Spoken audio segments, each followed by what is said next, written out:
Hello to everyone watching this video.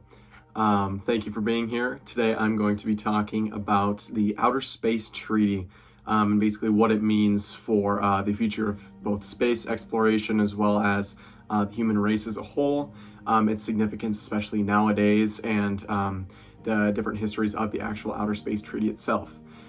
So before we get into that, I want to pose the question, who owns Antarctica? It's a very puzzling thing because obviously it's on Earth. We've known that people live on Antarctica, and people do a lot of research there. But who actually governs this scientific research, and who actually allows people to go there? What's sort of the embassy system that they have for people going into Antarctica, and the answer is nobody really owns it.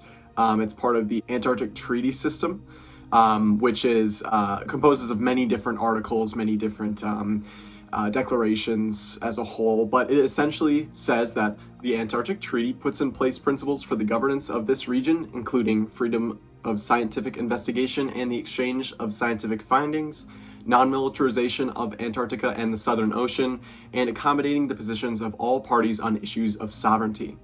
Now, this is a place that isn't very easy to inhabit. A lot of money has to go into living in Antarctica, doing scientific research there as well, making sure that people are transported down to Antarctica, making sure that people can actually stay there and have food and pretty much survive while in this extremely cold and deserted, if you will, if you're talking environment-wise place. And I think that this is extremely important to science still. This is how we can learn more about things such as climate change, especially in both the North and the South Poles. And this is something where we can study the animals and the biology of the Antarctic as well. And I think that this treaty actually applies to, it parallels to planets as well. Because planets, after all, are very expensive to inhabit.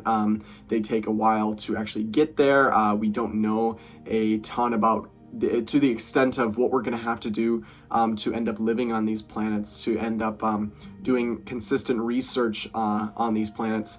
So because of this difficulty and because of this need for organization actually going to space, this is where the Outer Space Treaty of 1967 actually comes into play. If you look at 1967 as a year, you have JFK pushing the moon landing especially. 1967 is when NASA actually started finishing up the mappings of the moon and taking photographs of the moon in preparation for the moon landing itself. And so this is kind of when people started thinking about space exploration. Obviously, they had thought about it before this, but this was an extremely feasible moment on the topic of space exploration, especially in such an official way that the government was dealing with it. And so while JFK was pushing this, again, people are starting to think about it, and this actually caught the eye of the United Nations, obviously. And so this is how the Outer Space Treaty of 1967 actually came into play. So the Outer Space Treaty of 1967 is actually based off of a resolution that was defined by the United Nations Office for Outer Space Affairs, which was established in 1958. And this resolution that was defined by them in 1962 was called the Declaration of Legal Principles Governing the Activities of States in the Exploration and Use of Outer Space. And so this resolution, again, this declaration really provided the building blocks for what the Outer Space Treaty would eventually become. They had to make a few changes, a few tweaks to the original doctrine just about space travel. They had obviously saw how it can impact different political ties, as well as how science has impacted space travel as well. You know, a lot can change in that 5-year span between that 1962 resolution and the 1967 resolution. And so there's 9 main points that they actually make in the Outer Space Treaty itself. The first one here is going to be the exploration of use of outer space shall be carried out for the benefit and in the interests of all countries and shall be the province of all mankind. And to me, to open up with this statement, to open up with the first requirement, if you will, being pushing this positive force of science, pushing this again a positive force of space exploration. It's very good to just lay that down right away, saying, you know what, this is going to be for the benefit of everyone. It's not going to be for a specific country. This is for planet Earth as a whole. Moving on to number 2, which connects extremely to number 1, is outer space shall be free for exploration and use by all states. And so again, when you're dealing with United Nations, it's going to be they're going to be talking about nation states rather than United States. And so again, to open this up for exploration by everyone, it's just kind of saying, hey, everyone can do this and everyone can contribute, which actually ties into number 3 as well, which is outer space is not subject to national appropriation by claim of sovereignty, by means of use or occupation, or by any other means. And so this is basically saying no one can claim this. No one can claim a planet. If we're talking Mars, nobody can claim Mars as their own. It's, again, shared by the planet Earth. And this ties into number 4, which is states shall not place nuclear weapons or other weapons of mass destruction in orbit or on celestial bodies, or station them in outer space in any other manner. Again, this is reinforcing the positive good of space exploration. This is saying, okay, we have nuclear weapons on Earth. We have seen what political tension, we've seen what humanitarian tension it can bring to our planet, and so we're going to keep that away from these different cosmic entities that we're going to be exploring. And so I think that this is an absolutely good call. I think that again, reinforcing this peace on other planets it gives us a good start to actually go further into space eventually. And then this is basically what I've been mentioning throughout this entire explaining the Outer Space Treaty. Number 5, the moon and other celestial bodies shall be used exclusively for peaceful purposes.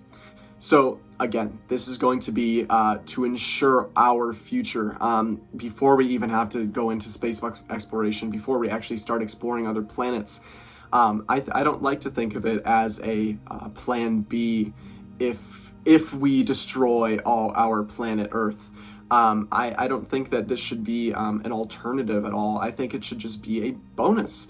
It should say, hey, this is our planet Earth, and we need to take care of it. This is where we have been this is where the human civilization has been for its entire history.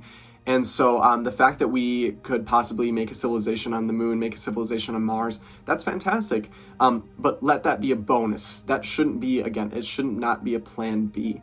And I think that making these celestial bodies exclusively for peaceful purposes helps kind of push that attitude about it, saying we should still care about Earth, and we should still care about the planets that we are going to explore as well. And then moving on to it, the people who actually explore the planets. Number 6, astronauts shall be regarded as the envoys of mankind. And so that term, the envoy of mankind, is very, very powerful. I just want to give a quick thank you to all of the astronauts, all of the people on the ISS especially, and just anyone who goes into space. They are risking their lives. As safe as it is, and as much as we know about space and actually launching rockets, of course, anything can go wrong at any moment. And so, again, big thank you to the astronauts who are risking their lives, both past and in the future, for the sake of, again, planet Earth and humanity. Thank you, thank you. And going into number 7 here, states shall be responsible for national space activities, whether carried out by governmental or non-governmental entities.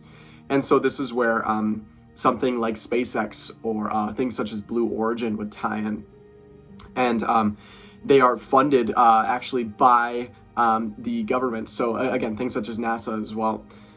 This is where the private sector versus the public sector ties in. When Elon Musk says he wants to land on Mars in the 2030s, most of that funding is coming from the actual government itself.